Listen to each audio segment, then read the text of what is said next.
आज पदमपुर गस्ती पंचायत मंत्री नवीन नारायण नायक विभिन्न प्रकल्पर लोकार्पण और भित्तिप्रस्तर स्थापन पाखापाखि 140 कोटी 83 लक्ष टंकार ये पदमपुर उपखंड में विभिन्न ब्रिज रास्ता काम कहतु एलगी आज भित्तिप्रस्तर स्थापन सह लोकार्पण कार्यक्रम देखुए ये आरएमसी पड़िया पाखापाखि शह शह संख्यार कर्मकर्ता देखुए ये से सीधा सड़क दृश्य आज आरएमसी पड़िया पदमपुर विकास हम ये विकास को लेकिन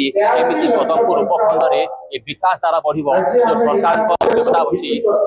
ओडिशा सारा विकास धारा ओडिशा सारा एक समस्त देखुए समस्त प्रतिनिधि एवं कर्मकर्ता सबू आसी आरएमसी सरकार लोक अच्छी ओडिशा सारा जो विकास चली काम हम एवं विभिन्न रोड समस्त दलीय कर्मी अधिकारी आज जे पंचायत मंत्री लोकों सरकार जो 140 कोटी 83 लक्ष टंका पदमपुर को अनुदान मिली अनुदान कौन प्रतिक्रिया रखिले पंचायत मंत्री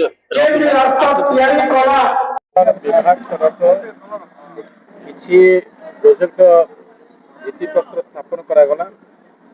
एवं किसी प्रकल्प आम उद्घाटन कलु जारी भितर आम 7टी रास्ता अच्छी जार कि आम फाउंडेशन स्टोन देलु 36 किलोमीटर रु अधिक हम ताकू आम 41 कोटी 26 लक्ष टंकार संपूर्ण करूँ एवं गोटे ब्रिज अच्छी ताकू आम 10 कोटी टंकार आम खर्च करूँ यार सहित आम इनागोरेसन जोटा आम कलु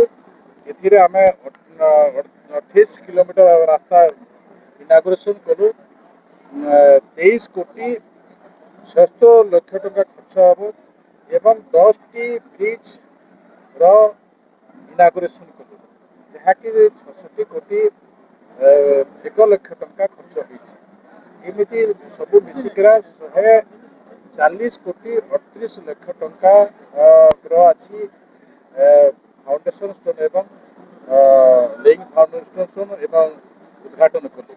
तो यारी भितर आम आगामी दिन गोटे आम योजना रखीचु जो योजना भितर ताकू आम संपूर्ण करने चाहूँ मो आपण पाखे उल्लेख करने चाहिए 19 ब्रिज आगामी दिन में आम तार एप्रुवाल होता कार्यकारी हेबो एवं 63 गाँव को आगामी दिन में आम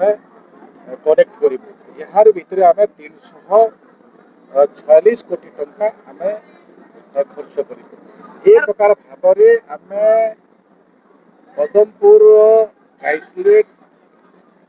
आमर पदमपुर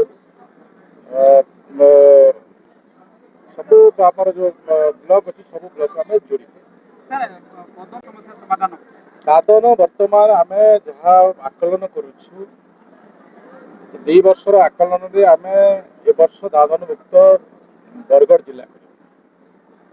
ये प्रकार निर्णय नहीं आम काम कर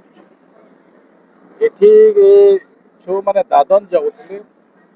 आजिकार परिस्थिति रे सरकार जो विभिन्न योजना अच्छी विभिन्न योजनार कन्भर्जेन्स रे आम से रखिपर थईथान कर प्रकार व्यवस्था भितर आज फाइनान्स कमिशन अर्थ बीजीबी अर्थ एवं श्रीरामजी अर्थ आमर विभिन्न विभाग माने आईसीडीएस रु धरी एनिमल हजबेंड्री फिशरी हॉर्टिकल्चर सबू विभाग जिते बेले कन्वर्जेन्स आज स्वरूप तैयारी फाइनान्स कमिशन आम ये रखिपर एवं एथर आम बरगढ़ जिला को दादन मुक्त कर द्वितीय कथा हूँ आम ए जिलार उन्नति दृष्टि एठिकार पदमपुर एनएसी पानी नहीं जो आईएसएस तैयारी आईएसएस तल किंतु इंटेक वेलटा ऊपर अच्छी पानी से पर्यटन पहुँचुनी आगामी दिन में सरकार व्यवस्था भितर आम पानी पहुँचापी व्यवस्था कर आज आम स्पॉट विजिट भी योजना रखीचु एवं आगामी दिन में किमिति कार्यान्वयन हम तार भी व्यवस्था कर ପଞ୍ଚାୟତ ମନ୍ତ୍ରୀ ରବି ନାୟକଙ୍କ ପ୍ରତିକ୍ରିୟା ଯେନ୍ଟା କି ଆଗାମୀ ଦିନରେ କେମିତି ପଦଙ୍କର ବିକାଶ କଥା କହୁଥିଲେ ଏବଂ ଅନୁଦାନ କେମିତି କାର୍ଯ୍ୟକାରୀ ହେବ ସେଥିଲାଗି ତାଙ୍କ ପ୍ରତିକ୍ରିୟା ଏ ନେଇ ପଦମପୁରରେ ବେଶ ଉତ୍ସାହ ମାହୋଲ ଦେଖିବାକୁ ମିଳିଛି। ପଦମପୁରରୁ କ୍ୟାମେରା ପର୍ସନ ଅନିଲଙ୍କ ସହ ସୁବାସ ଦୋରା ରିପୋର୍ଟର ଥିଲେ।